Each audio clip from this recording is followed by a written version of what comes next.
Le 3 septembre 2025, la Cour de cassation a rendu un verdict marquant en condamnant Constant Mutamba, ancien ministre de la Justice, à 3 ans de travaux forcés. Ce jugement soulève des questions d'une grande importance tant sur le plan juridique que politique.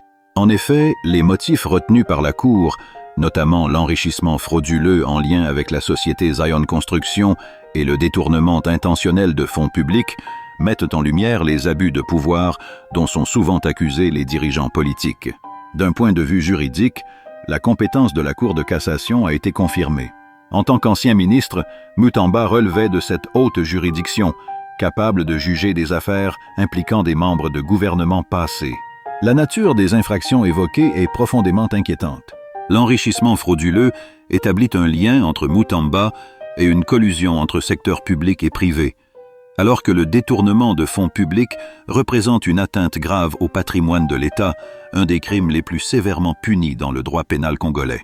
Paradoxalement, cette condamnation de Mutamba est empreinte d'une ironie politique et judiciaire troublante. Cet homme avait, dans le passé, prêché la rigueur contre la corruption, même en plaidant pour des peines maximales contre les détournements. Aujourd'hui, il fait face à des sanctions plus légères, mais qui minent la crédibilité du discours d'intégrité qu'il avait construit. Cette situation met en lumière le décalage entre les discours des responsables politiques et leurs véritables actions.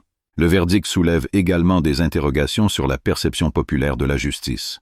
Beaucoup pourraient voir ce jugement comme une manipulation des institutions, renforçant l'image selon laquelle aucun acteur politique n'est véritablement à l'abri de la corruption.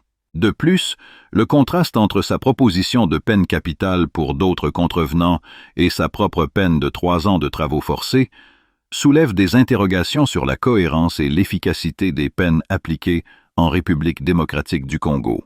Ainsi, cette affaire de Constant Mutamba illustre ce phénomène de justice ironique. Celui qui appelait à la rigueur et à la sévérité dans la lutte contre la corruption se retrouve lui-même condamné pour les mêmes motifs qu'il avait dénoncés. Cela soulève des débats sur la responsabilité des dirigeants et sur la nécessité d'une justice vraiment équitable, sans favoritisme.